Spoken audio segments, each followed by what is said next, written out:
بسم اللہ الرحمن الرحیم۔ السلام علیکم ناظرین، راسگو نیوز سے میں ہوں آپ کا میزبان ارباب جٹ۔ پاکستان کے سابق وزیر اعظم ذوالفقار علی بھٹو صوبہ سندھ کے ضلع لاڑکانہ میں پیدا ہوئے۔ ان کے والد سرشار نواز بھٹو جوناگڑھ ریاست کے دیوان تھے۔ ذوالفقار علی بھٹو کو پاکستان میں قائد عوام یعنی عوام کا رہبر اور بابا آئین پاکستان بھی کہا جاتا ہے۔ آپ پاکستان کی تاریخ کے مقبول ترین وزیر اعظم تھے۔ آپ نے اپنی ابتدائی تعلیم ممبئی سے حاصل کی۔ ذوالفقار علی بھٹو نے 1950 میں برکلے یونیورسٹی سے سیاسیات میں گریجویشن کی۔ 1952 میں آکسفورڈ یونیورسٹی سے اصول قانون میں ڈگری حاصل کی۔ اسی سال لندن سے بیرسٹری کا امتحان پاس کیا۔ 1953 میں پاکستان واپس آئے۔ پہلے ایشیائی تھے جنہیں انگلستان کی ایک یونیورسٹی ساؤتھ ہیمپٹن میں بین الاقوامی قانون کا استاد مقرر کیا گیا۔ کچھ عرصہ مسلم لا کالج کراچی میں دستوری قانون کے لیکچرار رہے۔ 1953 میں سندھ ہائی کورٹ میں وکالت شروع کی۔ بھٹو جمہوری حکومت میں صدر پاکستان سکندر مرزا کے وزیر اعظم فیروز خان نون کی کابینہ میں وزیر تجارت تھے۔ ایوب خان 1954 میں وزیر دفاع کے منصب پر فائز تھے۔ 1958 تا 1960 صدر پاکستان جنرل ایوب خان کی کابینہ میں وزیر تجارت۔ 1960 تا 1962 اقلیتی امور، قومی تعمیر نو اور وزیر اطلاعات۔ 1962 تا 1965 وزیر صنعت قدرتی وسائل اور امور کشمیر۔ جون 1963 تا 1966 وزیر خارجہ رہے۔ دسمبر 1967 میں پاکستان پیپلز پارٹی کی بنیاد رکھی۔ 1970 کے عام انتخابات میں پاکستان پیپلز پارٹی نے مغربی پاکستان میں نمایاں کامیابی حاصل کی۔ دسمبر 1971 میں جنرل یحییٰ خان نے پاکستان کی عنان حکومت بھٹو کو سونپ دی۔ وہ 1971 سے 1973 تک پاکستان کے صدر مملکت کے عہدے پر فائز رہے۔ 14 اگست 1973 کو نئے آئین کے تحت وزیر اعظم کا حلف اٹھایا۔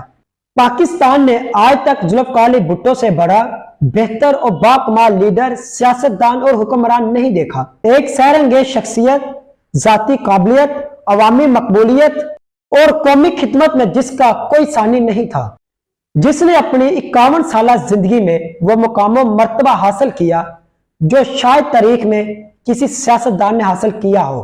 ذوالفقار علی بھٹو پاکستان کی تاریخ کی واحد شخصیت ہے جو کہ اعلیٰ ترین سرکاری اور انتظامی عہدوں پر فائز رہے ہیں، جن میں صدر، وزیر اعظم، وزیر خارجہ، وزیر تجارت، وزیر اطلاعات، اسپیکر، مارشل لا ایڈمنسٹریٹر اور پاک فوج کے سپریم کمانڈر کے عہدے تک شامل ہیں۔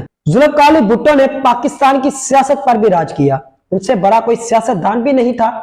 وہ پاکستان کی بڑی سیاسی پارٹی پیپلز پارٹی کے بانی اور چیئرمین تھے، پاکستان کے پہلے منتخب حکمران اور پاکستان کی تاریخ کے واحد عوامی لیڈر تھے۔ پاکستانی عوام پر ذوالفقار علی بھٹو شخصیت کا کمال کا جادو تھا۔ زندہ بھٹو نے 2 بار اور مردہ بھٹو نے 3 بار عام انتخابات جیتے۔ بھٹو کی بیٹی محترمہ بینظیر بھٹو اسلامی تحریک کی پہلی خاتون وزیر اعظم تھی۔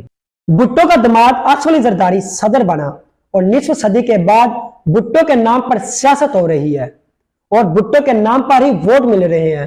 یہی وجہ ہے کہ بھٹو کا نواسا بلاول زرداری بھٹو بھی وہی نسخہ آزمانے کی کوشش کر رہا ہے۔ تاریخ عالم میں شاید ایسی لازوال شہرت مقبولیت کی کوئی مثال ملے۔ 25 نومبر 1954 کو ذوالفقار علی بھٹو سندھ یوتھ کے صدر کے طور پر پہلی بار خبروں میں آئے تھے جب انہوں نے 1 یونٹ کے قیام کے بارے میں اپنے تحفظات کا اظہار کیا تھا۔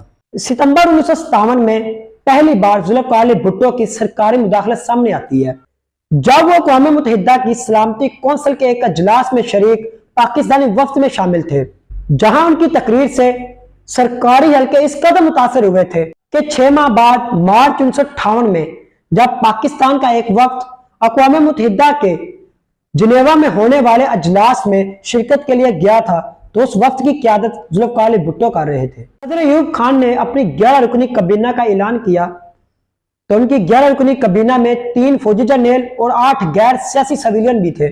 ان میں 30 سالہ نوجوان وکیل ذوالفقار علی بھٹو کو وزیر تجارت بنایا گیا۔ وہ پاکستان کے سب سے کم عمر ترین وزیر تھے۔ صرف 1.25 سال کے عرصے میں ذوالفقار علی بھٹو نے اپنی کارکردگی سے اس قدر متاثر کیا تھا کہ جب ایوب خان نے اپنی 11 رکنی کابینہ کو تقسیم کیا تو ان کی 11 رکنی کابینہ کی وزارتوں میں سب سے زیادہ وزارتیں ذوالفقار علی بھٹو کو دی گئی تھی۔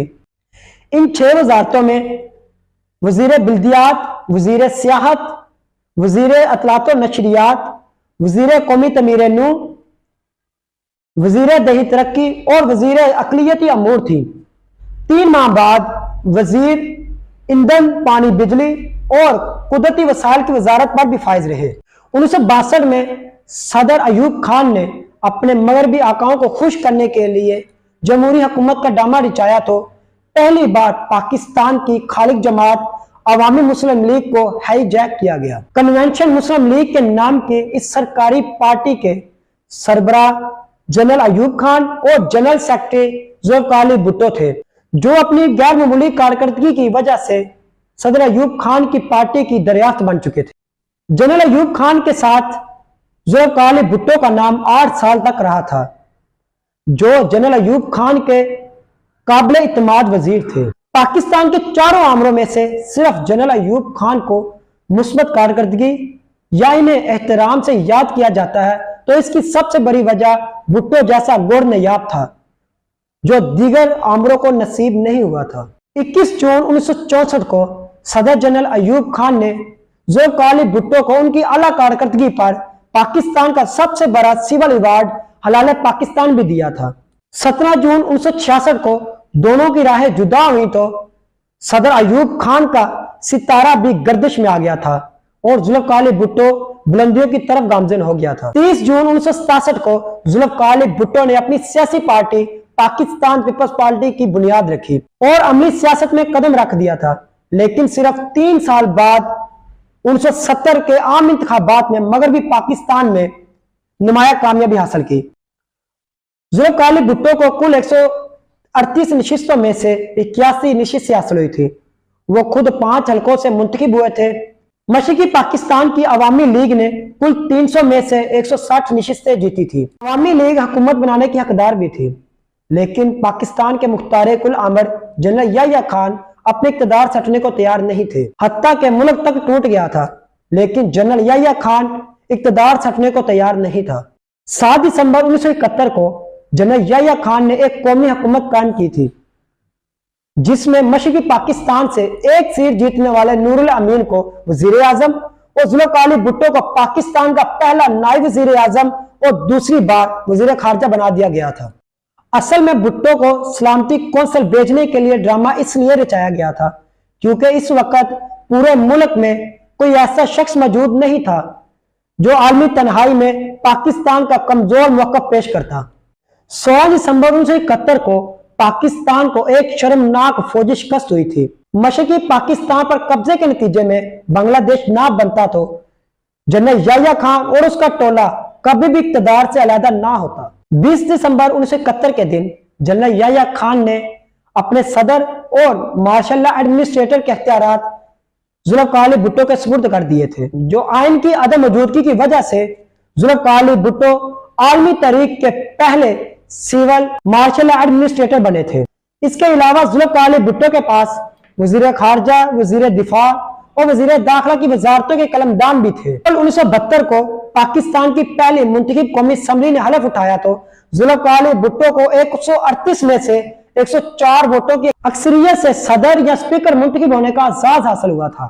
صرف 5 ماہ کی مدت میں 20 اپریل 1972 کے دن عبوری آئین کا نفاذ ہوا تھا، جس کے نتیجے میں مارشل لا ختم ہوا تھا اور ذوالفقار علی بھٹو نے 21 اپریل 1972 کو پاکستان میں دوسری مرتبہ صدر کے عہدے کا حلف اٹھایا تھا۔ پاکستان کی تاریخ میں یہ پہلا موقع تھا کہ جب کسی سیاسی حکمران نے اپنے عہدے کا حلف قومی زبان اردو میں اٹھایا تھا، اور یہ واقعہ بھی پہلی بار ہوا تھا کہ جب کسی حکمران نے سرکاری عمارتوں کی بجائے راولپنڈی کے ایک عوامی اجتماع میں اپنے عہدے کا حلف اٹھایا تھا۔ 14 اگست 1973 کو پاکستان کا پہلا متفقہ آئین نافذ ہوا تو ذوالفقار علی بھٹو نے پاکستان کے پہلے منتخب وزیر اعظم کے عہدے کا حلف اٹھایا تھا۔ قومی اسمبلی میں 108 ووٹ ملے تھے۔ بھٹو نہ صرف پاکستان کے مستقل قانون کے خالق تھے بلکہ ایٹمی پروگرام کے بانی بھی تھے۔ انہوں نے جہاں شملہ معاہدہ میں ہاری ہوئی جنگ جیتی تھی اور مقبوضہ کشمیر کے ہزاروں مربع میل علاقہ لینے کے علاوہ کسی فوجی افسر پر جنگی جرائم کے تحت مقدمہ بھی چلنے نہیں دیا تھا۔ ان کے دور میں جہاں پاکستان کی دفاعی طاقت کو مضبوط تر کیا گیا تھا، وہاں پاکستان کی اکانومی بھارت کی نسبت بہتر ہوتی تھی۔ انہوں نے ہر شعبے میں ایسی اصلاحات کی تھی کہ جوان کی دنیا دشمن ہو گئی تھی۔ انہیں اقتدار سے ہٹانے کے ساتھ ساتھ انہیں جان سے مارنا بھی چاہتی تھی۔ 7 مارچ 1977 کو عام انتخابات کی کل 181 نشستوں میں سے 155 نشستوں پر کامیابی حاصل کی تھی۔ 28 مارچ 1977 کو ذوالفقار علی بھٹو پاکستان کے پہلے وزیر اعظم بنے جنہوں نے دوسری بار وزیر اعظم کے عہدے کا حلف اٹھایا تھا۔ یہ پہلا موقع تھا جب ذوالفقار علی بھٹو نے وزیر خارجہ کے عہدے پر اپنا نائب عزیز احمد کو نامزد کیا تھا۔ یاد رہے کہ پاکستان کی تاریخ کا طویل ترین عرصے تک وزیر خارجہ کے عہدے پر فائز رہنے کا اعزاز بھی ذوالفقار علی بھٹو کو حاصل ہے، جو پونے 9 سال تک پاکستان کے وزیر خارجہ کے عہدے پر فائز رہے تھے۔ دلچسپ بات یہ ہے کہ ذوالفقار علی بھٹو پاکستان کی تاریخ کی واحد شخصیت ہے کہ جنہوں نے پاکستان کے سب سے بڑے عہدوں صدر، وزیر اعظم اور وزیر خارجہ کے عہدوں کے دو بار حلف اٹھائے تھے۔ ذوالفقار علی بھٹو کو ان کی زندگی میں کوئی بھی سیاستدان ان کو سیاسی شکست نہیں دے سکا تھا۔ جہاں بھٹو اقتدار کے معراج کو پہنچے، وہاں ان کے تمام سیاسی مخالفین دنیا سے ناکام و نامراد ہو کر تاریخ کی کتابوں میں گم ہو چکے ہیں۔ 9 اگست 1976 کو جب امریکہ کے وزیر خارجہ نے ذوالفقار علی بھٹو کو دھمکی دی تو یہ پاکستان کے سازشی عناصر، غداروں اور آستین سانپوں کے لیے گرین سگنل تھا جس پر فوری عمل شروع ہو گیا تھا۔ جب 1977 کے عام انتخابات میں مبینہ دھاندلی، بدنام زمانہ تحریک، نظام مصطفیٰ اور ایک منتخب حکومت کے خلاف عالمی سازش کو عملی جامہ پہناتے ہوئے جنرل ضیاء الحق مردود نے اپنی بدماشی، گنڈا گردی اور طاقت سے 5 جولائی 1977 کو ذوالفقار علی بھٹو کی حکومت کا تختہ الٹا تو اس وقت ذوالفقار علی بھٹو 37 اسلامی ممالک سربراہوں کی تنظیم کے سربراہ اور 77 ترقی پذیر ممالک کی تنظیم کے سربراہ تھے۔ ذوالفقار علی بھٹو کو 3 ستمبر 1977 کو پہلی مرتبہ گرفتار کیا گیا تھا، لیکن 10 روز بعد ہی ضمانت ہو گئی تھی۔ 17 ستمبر 1977 کو دوبارہ گرفتار کیا گیا تھا، لیکن اس دفعہ احمد رضا قصوری نامی شخص کے باپ کے قتل کے الزام میں مقدمہ قتل بنایا گیا تھا۔ بھٹو نے چیف جسٹس مولوی مشتاق حسین کی کھلی جانبداری، ذاتی پرخاش اور توہین آمیز سلوک کی وجہ سے اس کارروائی کا بائیکاٹ کر دیا تھا، لیکن 18 مارچ 1978 کو لاہور ہائی کورٹ نے یک طرفہ کارروائی کرتے ہوئے ذوالفقار علی بھٹو کو سزائے موت کا فیصلہ سنا دیا تھا، جسے 6 فروری 1979 کو سپریم کورٹ نے 3-4 کے اکثریتی فیصلے سے برقرار رکھا۔ 24 مارچ 1979 کو سپریم کورٹ نے متفقہ طور پر نظر ثانی کے اپیل بھی مسترد کر دی تھی۔ ذوالفقار علی بھٹو نے رحم کی اپیل نہیں کی تھی، لیکن دنیا بھر سے رحم کی اپیلیں کی گئی تھی۔ ترکی نے تو سیاسی پناہ تک دینے کی پیشکش کر دی تھی۔ بھٹو نے تاریخ میں مرنا پسند نہیں کیا تھا، جان دے دی تھی، لیکن پاکستان نہیں چھوڑا تھا۔ 4 اپریل 1979 کو ذوالفقار علی بھٹو کو تختہ دار پر لٹکا دیا گیا تھا۔